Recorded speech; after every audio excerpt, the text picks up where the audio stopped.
Deep in the heart of the golden oak forest, where tall trees whispered secrets to the wind and colorful flowers danced in the sunlight, lived a clever young crow named Coco. Coco wasn't just any crow, he was known as the smartest bird in the entire forest. He could solve puzzles faster than anyone. He could open tricky nutshells without breaking a sweat. He could even mimic human voices, leaving everyone in awe. "There is no bird as intelligent as me," Coco often boasted. The other birds admired him but also felt a little annoyed. "Coco, being smart is great, but being kind is even better," said Penny the parrot one day. Coco just laughed. "Kindness is nice, but intelligence is what really matters," he said with a proud flap of his wings. But one day, something happened that made Coco question everything he believed. That summer, the rain did not come. Day after day, the sun burned brighter, and the rivers and ponds dried up. The animals of the forest grew weak from thirst.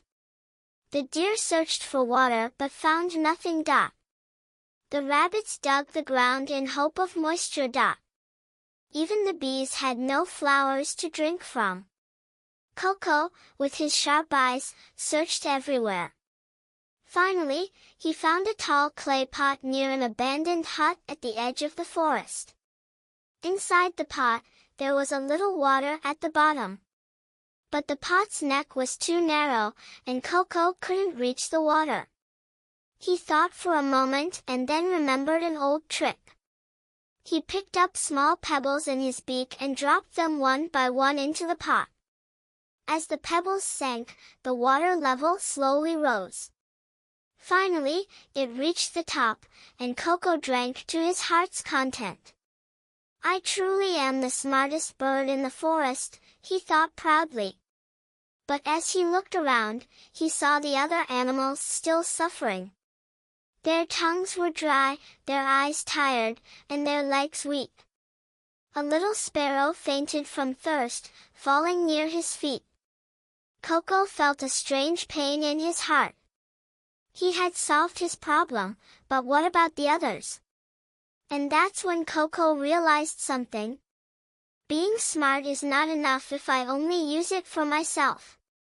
He had one more test of intelligence, and this time, he needed to help everyone. Coco flapped his wings and flew to the tallest tree in the forest. "Listen, everyone," he called. The animals gathered under the tree, looking up with tired eyes. "I found water, but there isn't enough for everyone in just one pot," he said. "So we must work together to find more."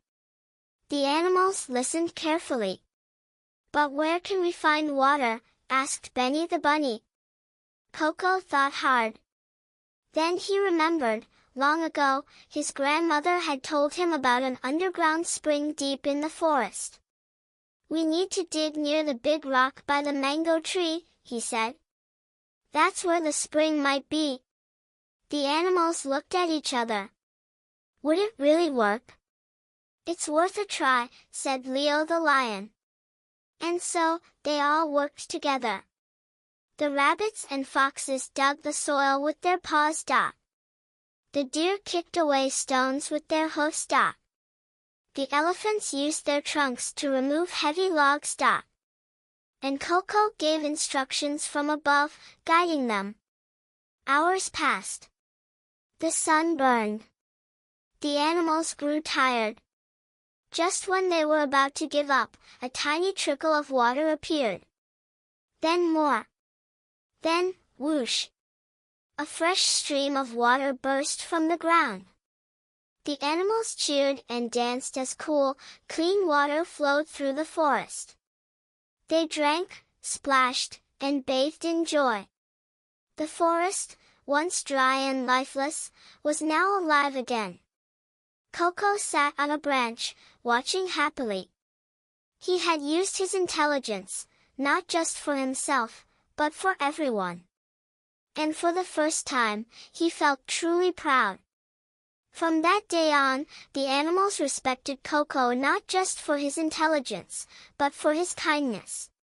"Coco is not only the smartest bird but also the wisest," said the wise old tortoise.